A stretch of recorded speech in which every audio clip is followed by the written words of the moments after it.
Life Unrehearsed, brought to you by Caregiver Crosswalk, Dementia Care Consulting. Never roam alone. And good afternoon on a beautiful Thanksgiving weekend. Welcome to Life Unrehearsed. My name is Matt Delvecchio, specializing in life transitions, downsizing in the senior living industry. And I'm Corey Sirota, clinical social worker and psychotherapist specializing in grief and loss. Coming right up on the first half of today's show, philanthropist and business leader Jonathan Wener will share with us how we can all give back even during the tough times.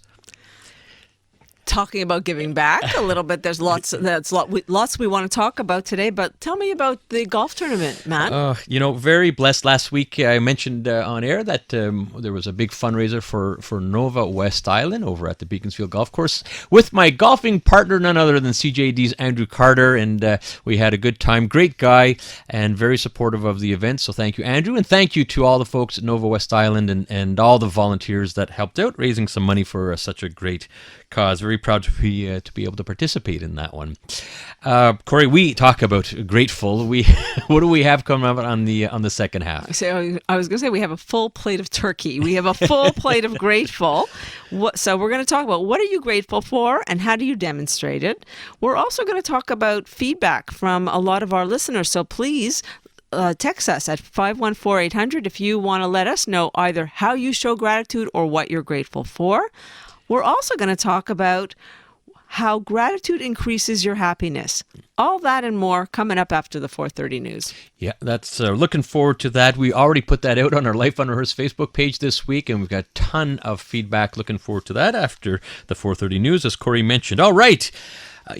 Giving back is tough these days, but for one gentleman, giving back is in his DNA.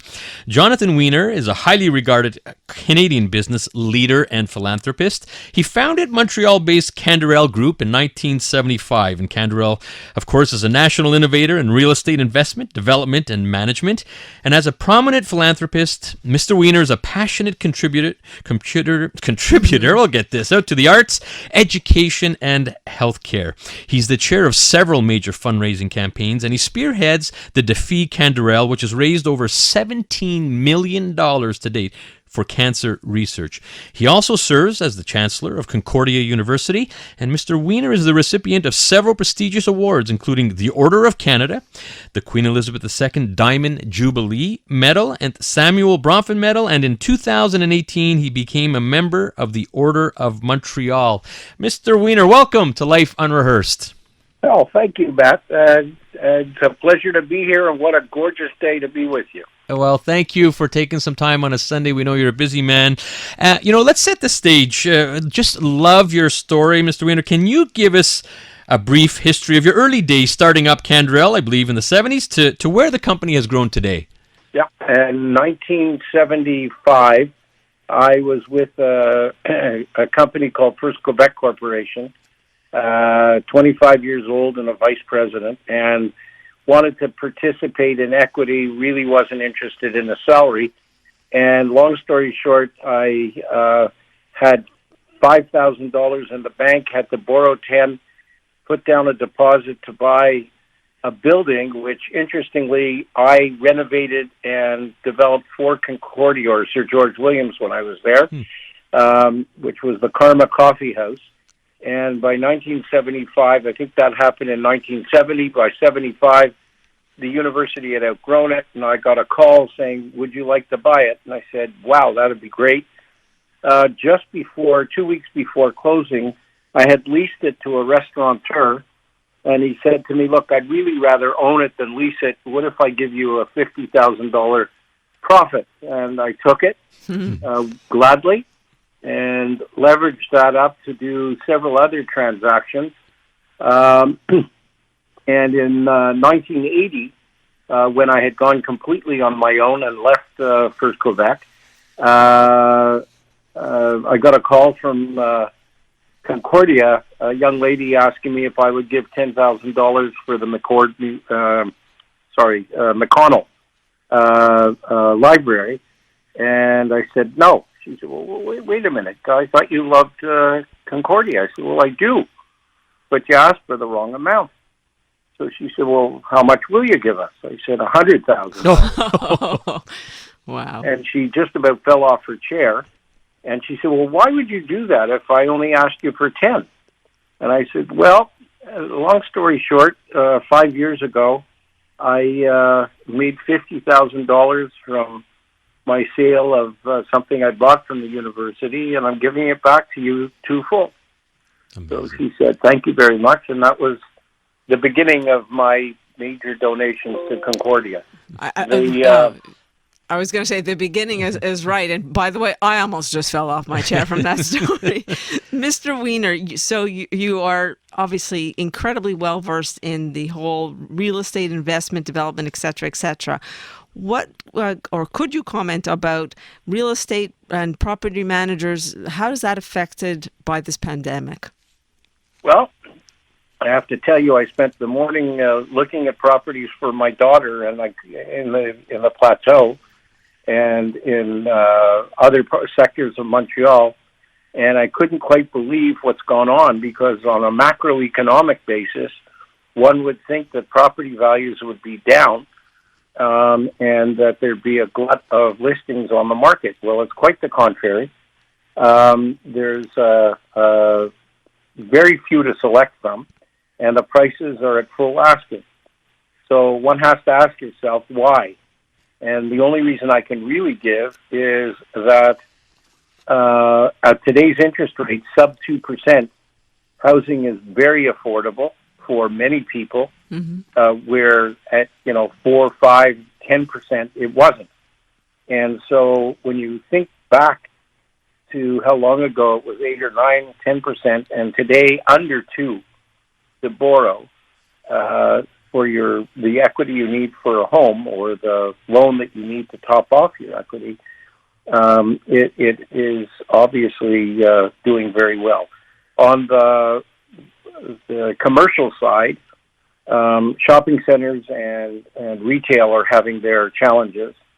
Many developers, property managers are experiencing anywhere from 75% to as low as 25% of their tenants paying rent,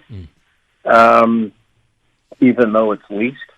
And the poor retailers have had a horrible go. I have lots of empathy for them. The streets are empty. The malls are empty with all of the COVID quarantining and distancing.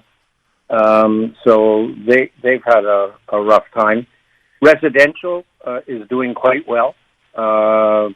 We see somewhere in the order of 2 to 5% in terms of defaults, and those are people who've been hit with 1 or 2 job losses in a household, which is a very difficult thing for some people. And obviously it's eating up their savings, and some who can barely make it from paycheck to paycheck.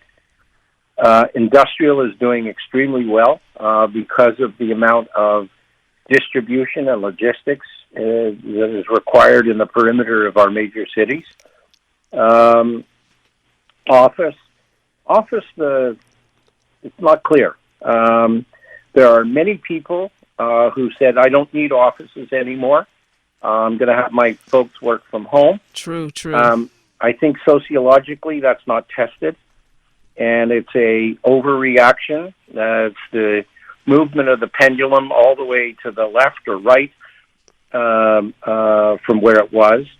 I think COVID has been an agent of change, not the cause for change. I think a lot of these things were happening anyway. It's just been accelerated by COVID. And COVID has it's just turned your world upside down, and many others.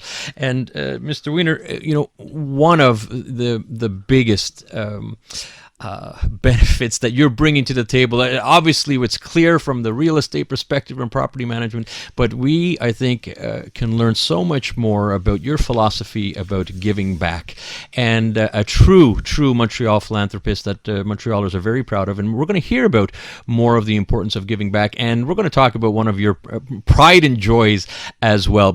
Life Unrehearsed, brought to you by Leanna Senior Transition Support, specialists in downsizing and seniors residences.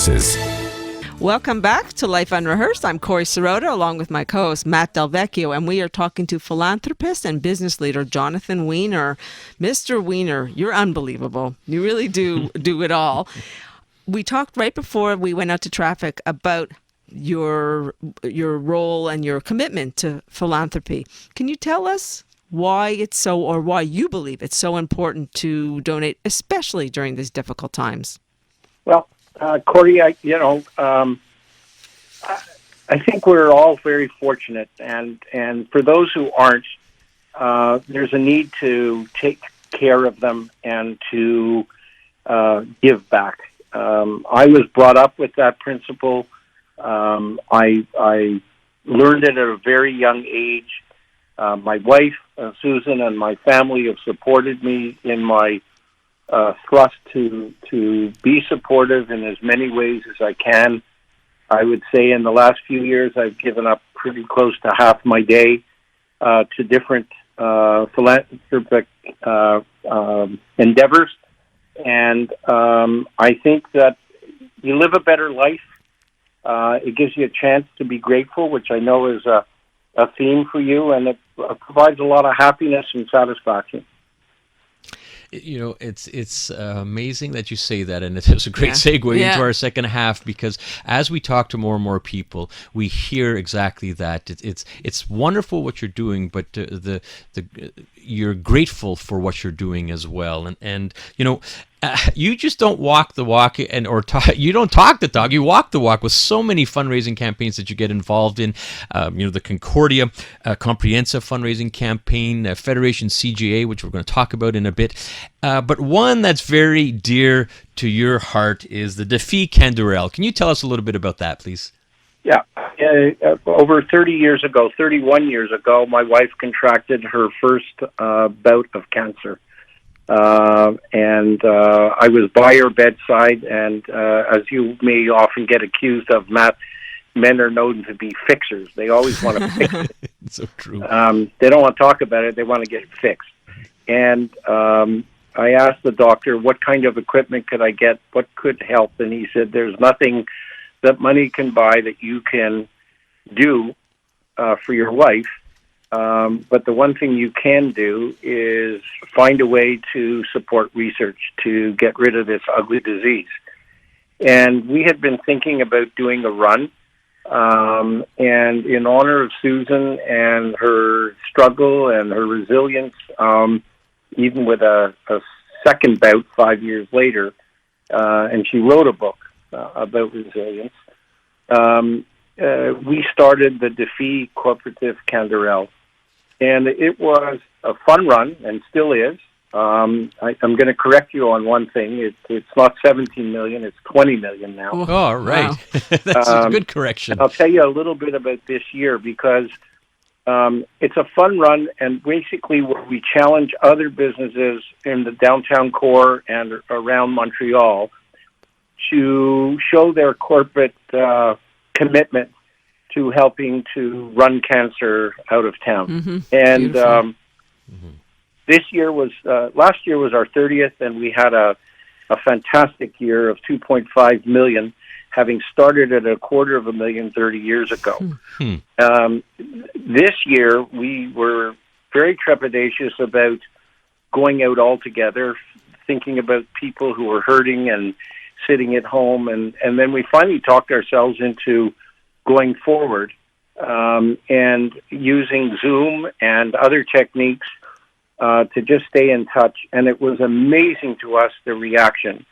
Our 2018, which would be more of a comparable, was 1.5 million, and we're already over 1.9 million this year with no event, no virtual event, just people's commitment to the cause. And I'm very proud. I'm proud of my wife, Susan, who's been a great support throughout my career and with the Défi. More importantly, she's well and living and happy. Yeah.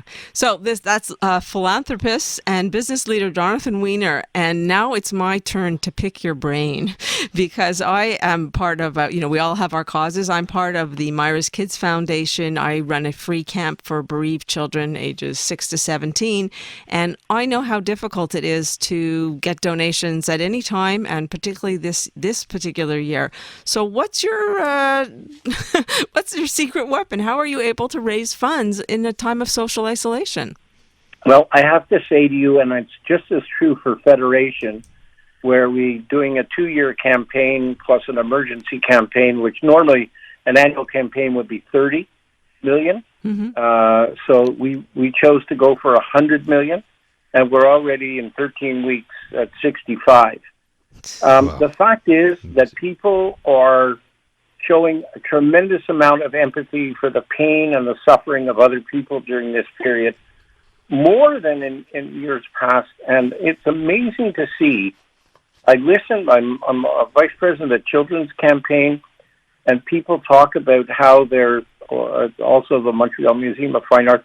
They all talk about how difficult it is during COVID. I think we're blessed. COVID is giving us the opportunity to do face-to-face canvases on Zoom and be able to put 3, 4, 2, 5 people on with a donor and to talk about the cause. And to do that during a normal period where you would have to go to their office or their home, organize the appointment, all those things are done easily, and they're available, and they are doing great things. So I would say to you, for either of your favorite charities, and for all of you out there, this is a great year. But use face-to-face. I know it's two-dimensional, but it's better than trying to solicit by phone or by email or by letter.